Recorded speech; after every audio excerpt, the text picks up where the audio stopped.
for heart-to-hearts. On that same trip, Harry confessed to me at a small drinks gathering at our hotel that he really wished he were just a normal guy who could pack up and spend a year in Brazil pursuing his own passions. He said that he hated smartphones being constantly thrust in his face, that the thrum of professional camera shutters going off sometimes made him feel physically ill. Carolyn and I always knew Harry dreamed of a life away from palace walls, but while travelling with the prince, particularly in the countryside, we noticed that his wish to be connected to everyday rural life was often accompanied by a sense of sadness. Although an impossibility, he wished to connect with the locals without the fuss his arrival always meant. Then, as now, Harry deeply craves normalcy of the kind his mother, Diana, tried to replicate for him on trips to amusement parks and McDonald's.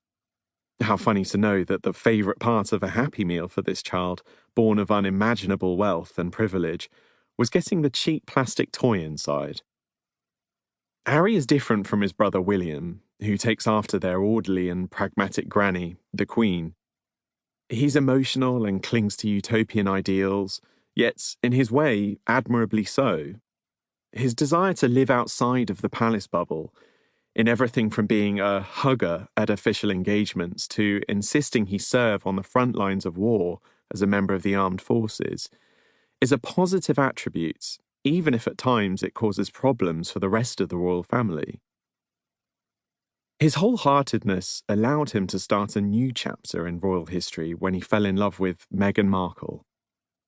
Being a mixed-race Brit was one of the reasons that I, like a lot of the younger and more diverse demo the Duke and Duchess of Sussex turned into royal watchers, found the American actress marrying into the House of Windsor so fascinating. Funnily enough, I met Meghan before Harry did. Back in 2015, I chatted with her for the first time at a Fashion Week event in Toronto after she did press interviews on the carpet.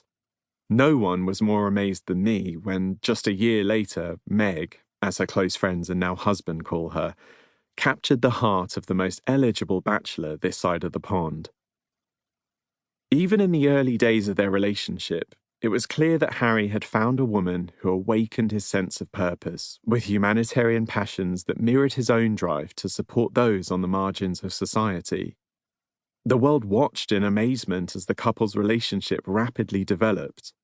And Carolyn and I watched too as a number of tabloids went on to accuse Meghan of being a demanding and difficult social climber. Some of the British press did little to hide racial undertones in snarky commentary and headlines. The narrative that emerged was most surprising to Meghan, who brought to her charitable interests and official engagements as the newest member of the royal family the same go-get-em approach she's taken from the time she was an 11-year-old writing letters of protest to national leaders, including Hillary Clinton, over a sexist soap ad. It's not unknown for her to stay up late into the night before events, doing her own research and preparing her own notes, despite having a staff for just such work. "It's the only way I know how to do it," she confessed to me. That's part of what made the prince declare he'd found the teammate he had always been looking for.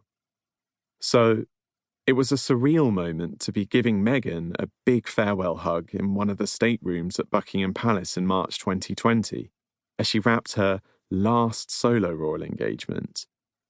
She and Harry had made the difficult decision to step back as senior working royals in a bid to protect their family. We had only been in the opulent 1844 room for only happy occasions, such as engagements with the Queen or media receptions. Now, even the malachite candelabras illuminating portrait paintings cast a gloomy light as the newest members of the royal family were saying goodbye, not just to their staff, but to an entire way of life. Carolyn and I had been with Meghan for her final engagements, but it was still hard to believe that this would be the last one. Staff, who had been with the couple from day one, were mourning the end of what was supposed to be a happy story. Two people fall in love, get married, have a baby, serve the Queen, the end.